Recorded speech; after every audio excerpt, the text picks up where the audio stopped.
আসসালামু আলাইকুম। সুখের চাবিকাঠি। তো সুখের চাবিকাঠি আসলে কি? আমরা সকলেই চাই যে আমরা একটু সুখে একটু শান্তিতে থাকতে চাই। যেমন ধরেন প্রত্যেকটা মানুষ চায় যে তারা সুখে থাকবে এবং শান্তিতে থাকবে। কিন্তু আপনি কি জানেন যে সুখের একটা চাবিকাঠি আছে?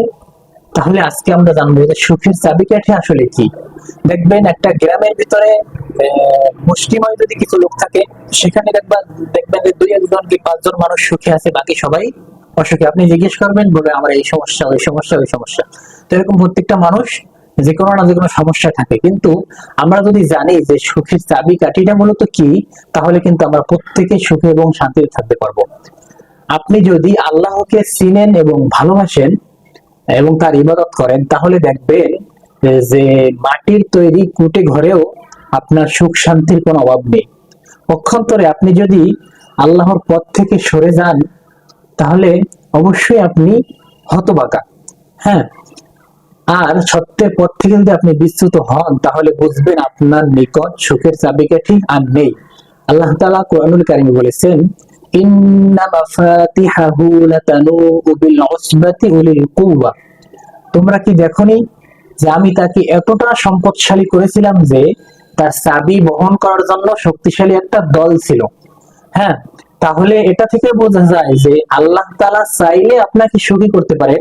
আপনাকে ধন ধন সম্পদ যাবতীয় যা কিছু আছে আপনাকে আল্লাহ চাইলে দিতে পারেন। তো আল্লাহ যদি না চান, তাহলে আপনার এগুলা কখনো উপার্জন করা সম্ভব নয়। তাহলে আমরা এগুলা কিভাবে পেতে পারি? এর জন্য আমাকে সর্বপ্রথম যেটা করতে হবে সেটা হচ্ছে আল্লাহকে চিনতে হবে এবং তার পথে থাকতে হবে।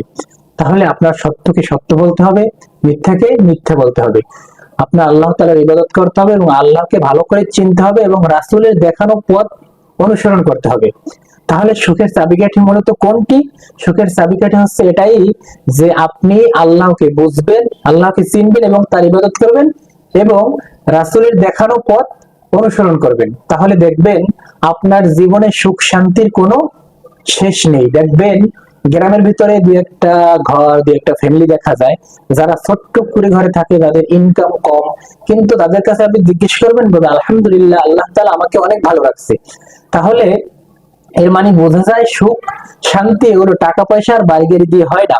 গ্রামের ভিতরে একটা কথা আছে যে মানুষ বলে আর কি, যে তার কত টাকা হয়েছে, একটা ফোঁড়ার টাকাও হয় নাই। তো এটা আমি ছোটবেলায় বুঝতাম না যে ফোঁড়ার টাকা হয় নাই মানে কি।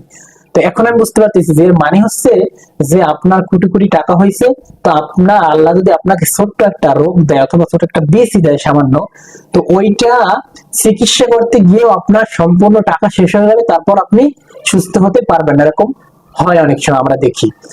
তো মূলত আমরা যদি সুখে এবং শান্তিতে থাকতে চাই, তাহলে আমাদেরকে সর্বপ্রথম আল্লাহকে চিনতে হবে এবং তাকে বুঝতে হবে। তার ইবাদত গুলো আমাদেরকে পুঙ্খানুপুঙ্খভাবে পালন করতে হবে এবং রাসূলের দেখানো পথ অনুসরণ করতে হবে। রাসূলের সুন্নাত গুলো আমাদের জীবনে বাস্তবায়ন করতে হবে। তাহলে আমরা সুখে এবং শান্তিতে থাকতে পারবো। আশা করি সকলেই বুঝতে পারছেন। ভালো লাগলে ভিডিওটি শেয়ার করে দিবেন। ইসলাম প্রচারের ক্ষেত্রে আমরা ইসলামিক ভিডিওগুলো প্রোফাইলে শেয়ার করি না, বড় আফসোস হয়।